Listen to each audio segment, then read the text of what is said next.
Hello అండి అందరికి నమస్తే. Welcome back to my channel. నేను మీ శృతి.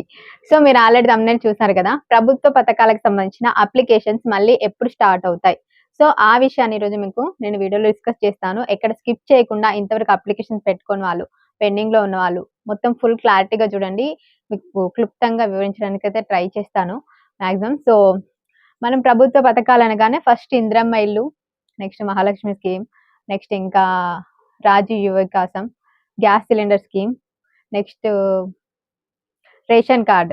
మనకు ప్రజాపాలన అప్లికేషన్ అనేది 6 పథకాలకు సంబంధించిన అప్లికేషన్ కాబట్టి, సో ఇప్పుడు మనకు స్టార్టింగ్‌లో ప్రజాపాలన పెట్టారు గానీ, మళ్ళీ ఇంతవరకు ఇప్పట్లో పెట్టలేదు కాబట్టి, సో ఇప్పుడు ఎన్నికలు జరుగుతున్న సిట్యుయేషన్‌లో ఎన్నికలకి ముందు 3 డేస్ మనకు మళ్ళీ అన్ని అప్లికేషన్స్ అయితే రీఓపెనింగ్ చేస్తున్నారనమాట. మళ్ళీ ఇంకా ఇంతవరకు ఎవరు అప్లికేషన్స్ పెట్టుకొని వాళ్ళుంటారో, ప్రజాపాలన దరఖాస్తులో 6 పథకాలకు సంబంధించిన అన్ని స్కీమ్స్ అయితే అందులో ఉంటాయి.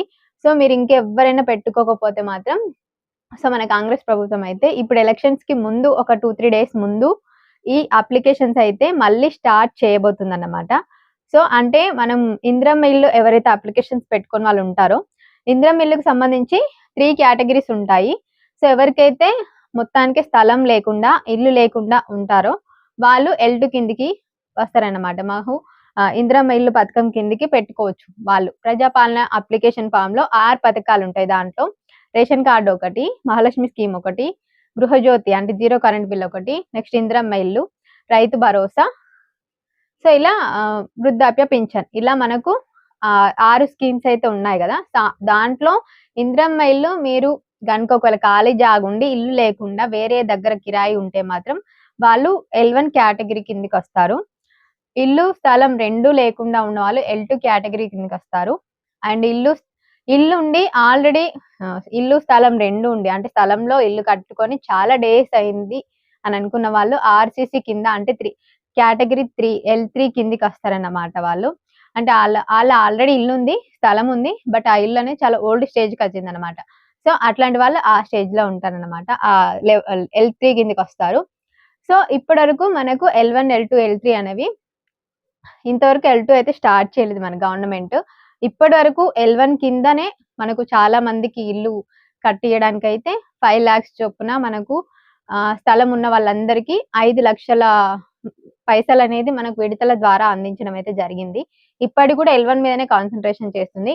ఈ L1 కేటగరీ కింద ఎవరైతే ఎంపీడీఓ పెండింగ్ నుంచి కలెక్టర్ అప్రూవల్ అయ్యి ఆల్రెడీ స్టార్ట్ చేసుకున్నారో వాళ్ళు గాక మిగిలిన రెండో విడత కింద కూడా ఈ L1 లిస్ట్‌కి సంబంధించిన అప్లికేషన్స్ ఎవరైతే దరఖాస్తుదారులు ఉన్నారో వాళ్ళనే ఈ ఏప్రిల్‌లో మేబీ వాళ్ళకి మళ్ళీ ఫిల్టర్ చేసి ఇంకో రెండో విడత కింద మళ్ళీ కొంతమందినైతే ఎంచుకోవడం జరుగుతుంది. వాళ్ళకే మళ్ళీ L1 కింద ఈ స్థలం ఉన్న వాళ్ళకి 5,00,000 ఆర్థిక సహాయం అనేది విడతల ద్వారా అందించే ప్లాన్ అయితే చేస్తున్నారు. సో ప్రస్తుతానికి మొత్తం టార్గెట్ అంతా ఇందిరమ్మ ఇల్లుకి సంబంధించింది. లిస్ట్ 1 వాళ్ళది మాత్రమే ఫిల్టర్ చేస్తూ వాళ్ళకే మాత్రమే ఇస్తున్నారు. సో L2 సంగతేంటి? పెండింగ్ ఫర్ ఎంపీడీఓ అప్రూవల్ అని ఉంది. చాలా మందికి Indiramma double bedroom 2 BHK flats ఎప్పుడిస్తారని చాలా మంది సో వెయిట్ చేస్తున్నారు. అందులో నేను గూడా ఉన్నా. సో ఈ L2కి సంబంధించి అస్సలు ప్రస్తావన లేదని చాలా మంది అంటున్నారు. మాక్సిమం L1 గురించి మాత్రమే ప్రస్తావించున్నారు న్యూస్‌లో అయినా, ఇంకా ఇన్ఫర్మేషన్ అంతా. బట్ L2 వాళ్ళకి గూడా సో నేను రీసెంట్‌గా ఇందిరమ్మ ఇల్లు కరీంనగర్‌లో ఫ్లాట్స్ ఆల్రెడీ కట్టి ఉన్నాయి. ఇంతవరకు ఎవరికీ ఇవ్వకుండా ఆల్రెడీ కట్టి కొన్ని పనుల వల్ల పెండింగ్ పడి ఉన్న హౌసెస్ ఏవైతే ఉన్నాయో వాటిని నేను వీడియో తీయడం జరిగింది. మన ఛానెల్‌లో ఎవరైనా కరీంనగర్ వాళ్ళు ఉంటే చూడండి. సో కరీంనగర్‌లో ఇచ్చే ఫ్లాట్స్ ఎలా ఉన్నాయో. సో నేను అక్కడికెళ్ళి ఎంక్వైరీ చేస్తే మాత్రం మాక్సిమం వాళ్ళన్ని పనులు చేస్తున్నారు. ఇప్పుడు ఎన్ని రోజుల నుంచో పెండింగ్ పడి ఉన్న పనులైతే ఇప్పుడు మళ్ళీ స్టార్ట్ చేశారు. సో ప్లంబరింగ్ అట్లా కొన్ని డోర్స్ వర్క్ అని కొన్ని పనులైతే పెండింగ్ ఉన్నాయి. రోడ్స్ అలా చాలా బ్లాక్స్‌లో రోడ్స్ ఉంటాయి గదా! ఆ రోడ్స్ వర్క్ అంతా పెండింగ్ ఉంది. అవైతే ఇప్పుడు చేస్తున్నారు. మాక్సిమం వాళ్ళేం చెప్పారంటే ఏప్రిల్ వరకు కంప్లీట్ అవుతుంది. మేబీ ఇస్తే L2 వాళ్ళకి సంబంధించి లిస్ట్ 2 వాళ్ళది ఏప్రిల్‌లో ఇస్తారని అంటున్నారు. బట్ చాలా మంది లిస్ట్ 1 వాళ్ళని మాత్రమే ఫోకస్ చేస్తారు. లిస్ట్ 1కి సంబంధించి మాత్రమే ఇవ్వడం అయితే జరుగుతుందని అంటున్నారు. బట్ లిస్ట్ 2కి సంబంధించి గూడా నాకు తెలిసినంత వరకైతే నేను అనుకున్న దాని ప్రకారం అయితే ఏప్రిల్‌లో గూడా మేబీ ఇస్తే ఇవ్వచ్చు. ఏప్రిల్ వరకు కంప్లీట్ జేసి ఆల్రెడీ కట్టి అలా ఊరికే ఉన్న హౌసెస్ ఫ్లాట్స్ అయితే మాక్సిమం ఎవరైతే అర్హులుంటారో వాళ్ళందరికి ఇచ్చే ప్లాన్ చేస్తుంది మన గవర్నమెంట్ అయితే. సో, ఇది ఎల్2కి సంబంధించి న్యూస్. చాలామంది ఇంకా అసలిప్పుడు ఎల్2 ఇచ్చే ప్రస్తావన లేదు అని అనుకుంటున్నారు. బట్ మాక్సిమం ఇస్తే ఇవ్వచ్చు.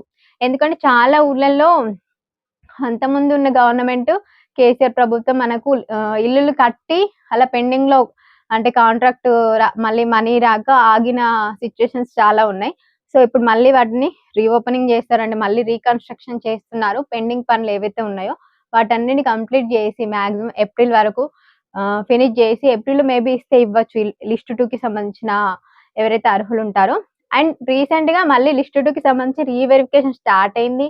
మళ్ళీ కొత్తగా ఆల్రెడీ ఎంక్వైరీ చేసిన వాళ్ళు లిస్ట్ 2కొచ్చి పెండింగ్ ఫర్ ఎంపీడీ అప్రూవల్ ఉన్న వాళ్ళు అందులో నుంచి కొంతమందిని సెలెక్ట్ చేసి మళ్ళీ రీవెరిఫికేషన్ అయితే చేశారు. సో, రీవెరిఫికేషన్ ఎందుకు చేస్తారు? ఇస్తే ఇచ్చే ఉద్దేశ్యం ఉంటేనే కదా! మళ్ళీ రీవెరిఫికేషన్ చేసి మళ్ళీ అందులో ఫిల్టర్ చేసి అందులో నుంచి కొంతమందినైతే సెలెక్ట్ చేస్తారు. సో, మేబీ ఇస్తే ఇవ్వచ్చు. ఏప్రిల్ వరకైతే ఇస్తే ఇవ్వచ్చు. సో, వెయిట్ చేయండి ఇంకా కొన్ని రోజులే. సో, నెక్స్ట్ ఇంకా ఎల్3 అంటే ఇంగా లిస్ట్ 1, లిస్ట్ 2 మాత్రమే ఫోకస్. ఇంక ఎల్3 అంటే అది చాలా టైం పట్టొచ్చు మేబీ. సో, ఇది ఇందిరమ్మ ఇల్లుకి సంబంధించింది. చాలా మంది జీరో కరెంట్ బిల్లు మేమింకా అప్లికేషన్ చేసుకోలేదు అని అంటున్నారు గదా! సో, ఇప్పుడు ఈ ఎలక్షన్‌కి ముందు 3 డేస్ ముందు 2, 3 డేస్ ముందు మళ్ళీ అప్లికేషన్స్ అయితే స్టార్ట్ చేస్తారంట. మీరు ఆహ్, క ఏమంటాం జీరో కరెంట్ బిల్ పెట్టుకోకున్నా, గ్యాస్ సిలిండర్ ఉచిత కనెక్షన్ వచ్చేది పెట్టుకోకున్నా, ఈ ఇందిరమ్మ ఇల్లుకి సంబంధించిన అప్లికేషన్ పెట్టుకోకున్నా, ఇంకా రేషన్ కార్డ్ అప్లికేషన్ పెట్టుకోకున్నా, లేకపోతే పెట్టుకున్న వాళ్ళు రాకున్నా గూడా సో, ఆల్రెడీ రేషన్ కార్డ్‌కి పెట్టుకున్న వాళ్ళు మాత్రం మళ్ళీ అప్లికేషన్ చేయొద్దు. వెయిట్ చేయండి వచ్చేంత వరకు. పెండింగ్ అని చూపిస్తే మాత్రం వెయిట్ చేయండి. అసలు ఇంతవరకు అప్లికేషన్ రేషన్ కార్డ్‌కి సంబంధించి పెట్టుకోలేదంటే మాత్రం మళ్ళీ అప్లికేషన్ చేసుకోండి. ఎందుకంటే ఇప్పుడు మళ్ళీ ఈ ప్రభుత్వ పథకాల గురించి మళ్ళీ రీఓపెనింగ్ చేస్తున్నారు కాబట్టి, సో, మీరెవ్వరైతే అప్లికేషన్ ఇంతవరకు పెట్టుకోని వాళ్ళుంటే వాళ్ళు మాత్రమే అప్లికేషన్ చేసుకోండి. ఎందుకంటే ఒక 2, 3 టైమ్స్ అప్లికేషన్ పెట్టామనుకోండి, మనది ఇంకా పక్కన పడేస్తారు. ఒక్కటేసారి జేయండి. ఏది జేసినా ఒక్కసారి అప్లికేషన్ జేస్తేనే సో, మేబీ అందులో లక్ ఉంటే వస్తే రావచ్చింకా. అంతే. ఇంకా సో, ఇది మొత్తానికి ప్రభుత్వ పథకాల గురించి మనకెప్పుడు స్టార్ట్ అంటే, మీకింకా ఈ జీరో కరెంట్ బిల్ అయితే మాత్రం రేషన్ కార్డు, ఆధార్ కార్డు ఉండాలి కంపల్సరీ. అండ్ ఇంకా ప్రజాపాలన దరఖాస్తు రసీదు కూడా ఉండాలి. అదుంటే మాత్రం మున్సిపల్ ఆఫీస్‌లోకెళ్తే మనకు సెపరేట్ కరెంట్ బిల్‌కి సంబంధించిన డిపార్ట్‌మెంట్ ఉంటుంది. సో, దాంట్లో అప్లికేషన్ పెట్టుకుంటే గనుక మీకు జీరో కరెంట్ బిల్ అయ్యే ఛాన్స్ అయితే ఉంటుంది. ఇంకెవరైతే పెట్టుకున్న వాళ్ళుంటారో మాక్సిమం ట్రై చేయండి అవుతుంది. సో, ఇప్పుడు రీసెంట్‌గా మళ్ళీ స్టార్ట్ చేసారు కాబట్టి అప్పుడు కూడా మళ్ళీ పెట్టుకోని వాళ్ళుంటే ఇంకా జీరో కరెంట్ బిల్ రాకపోతే మాత్రం. ఇది కరెంట్ బిల్‌కి సంబంధించి. ఇంకా సో, గ్యాస్ సిలిండర్ అన్నాను గదా! పీఎంయూవై అంటే ప్రధానమంత్రి సెంట్రల్‌దిది. మనకి స్టేట్‌తో సంబంధం లేదు. ప్రధానమంత్రి ఉజ్వల గ్యాస్ సిలిండర్ స్కీమ్ అయితే మళ్ళీ స్టార్ట్ చేశారు. సో, ఎవరికైనా ఇంతవరకు రేషన్ కార్డ్ ఉండి లేడీస్ పేరు మీద ఆఫ్టర్ పెళ్లైన తర్వాత గ్యాస్ కనెక్షన్ లేకపోతే వాళ్ళు మాత్రమే అర్హులన్నమాట. నేను దీని గురించి డీటెయిల్‌గా వీడియో చేశాను. కావాలంటే అది చూడండి. సో, వాళ్ళు ఇంతవరకు కొత్త కనెక్షన్ తీసుకున్న వాళ్ళకి మాత్రమే ఈ స్కీమ్ అనేది అప్లికేబుల్ అవుతుందన్నమాట. వాళ్ళు మాత్రమే అర్హులవుతారు. సో, అంటే ఇంట్లో గ్యాస్ కనెక్షన్ ఉండి రేషన్ కార్డ్‌లో ఉన్న మనకు అటాచ్డ్ రేషన్ కార్డ్ ఉంటది. Joint family ration card. So, దాంట్లో ఆల్రెడీ గ్యాస్ కనెక్షన్ ఉన్నా రాదు. మీకు సెపరేట్‌గా ఉండి మీ పేరు మీద ఇంతవరకు రేషన్ కార్డ్ సెపరేట్‌గా ఉండి ఇంతవరకు గ్యాస్ కనెక్షన్ లేదు అంటే మాత్రమే వాళ్ళు అప్లై చేసుకోవచ్చన్నమాట. సో, దీని గురించి ఇంకా డీటెయిల్‌గా కావాలంటే నాకు కామెంట్స్‌లో షేర్ చేయండి. మీకు ఇంకా డీటెయిల్‌గా షేర్ చేస్తా. ఆల్రెడీ వీడియో కూడా చేశాను. అది డిస్క్రిప్షన్ బాక్స్‌లో షేర్ చేస్తాను చూసేయండి. సో, ఇది గ్యాస్ సిలిండర్‌కి సంబంధించి. ఇంకా మహాలక్ష్మి స్కీమ్ అయితే అసలు దాని గురించి ఇప్పుడు ప్రస్తావనే లేదు. మేబీ ఈ ఎలక్షన్స్‌కి ముందు మళ్ళీ తీసుకొస్తారు కావచ్చు మేబీ. ఇప్పుడు ఎలక్షన్స్ ఉన్నాయి కాబట్టి ఖచ్చితంగా ఏదో ఒక స్కీమ్ అయితే రన్ అవుతుంది. ఇప్పుడు మళ్ళీ రీసెంట్‌గా ఇంకా రాజీవ్ యువక లోన్ గురించి కూడా మనకు మేబీ మళ్ళీ ఎంక్వైరీస్ స్టార్ట్ అయ్యే ఛాన్స్ అయితే ఉంది. సో, న్యూస్‌లో అవి కూడా వస్తున్నాయి మనకు. అంటే ఇంకా అది అంతా వెరిఫికేషన్ చేసి చాలా 2, 3 మంత్స్ వెరిఫికేషన్ చేశారు. కానీ ఏం చేయలేరు కదా! అసలు ఇంతవరకు ఎవరికి లోన్ అయితే ఇవ్వలేదు కదా! సో, అది కూడా స్వయం ఉపాధి కల్పించే లోన్స్ కూడా మళ్ళీ స్టార్ట్ చేయొచ్చు మేబీ. సో, ఇప్పుడు ఎవరైతే ఇంకా అప్లికేషన్ చేసుకోనంటారో వాళ్ళైతే అలర్ట్‌గా ఉండండి. మేబీ స్టార్ట్ చేశారనుకోండి అప్లికేషన్స్ అయితే పెట్టేసేయండి. సో, లేకపోతే మళ్ళీ ఆఫ్టర్ ఎలక్షన్స్ తర్వాతైననే చేస్తారు. ఏముంది కార్పొరేట్ ఎలక్షన్స్ అంటే ఓన్లీ 1 డే ఉంటాయి అన్ని డిస్ట్రిక్ట్స్‌లో అయితే. సో, మీరు అప్లికేషన్స్ అన్నీ రెడీ చేసి పెట్టుకోండి. సో, మీకింకా డీటెయిల్‌గా కావాలంటే నేను సెపరేట్ వీడియోస్ అయితే అన్నీ చేశాను. నా ఛానెల్‌లో ఉంటాయి. నేను మీకు ఇప్పుడు డిస్క్రిప్షన్ బాక్స్‌లో కూడా షేర్ చేస్తాను చెక్ చేసి అన్ని. సో, ఎవరైనా తెలియని వాళ్ళుంటే అవి క్లుప్తంగా తెలుసుకోండి వాటి గురించయితే. సో, గ్యాస్ కనెక్షన్ అయితే చాలా మంచి స్కీమ్. ఇది సిలిండర్, ఫ్రీ స్టవ్వు అండ్ ఇంకా మనకు ఫ్రీ సబ్సిడీ అంటే మనకు ఇయర్‌లీ కొన్ని సిలిండర్‌లని ఫ్రీగా ఇచ్చే స్కీమ్ అది.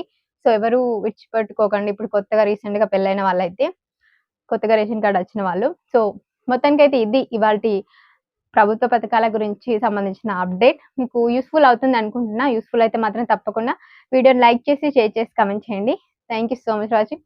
Don't forget to subscribe our channel. నేను మీ శృతి. Bye bye.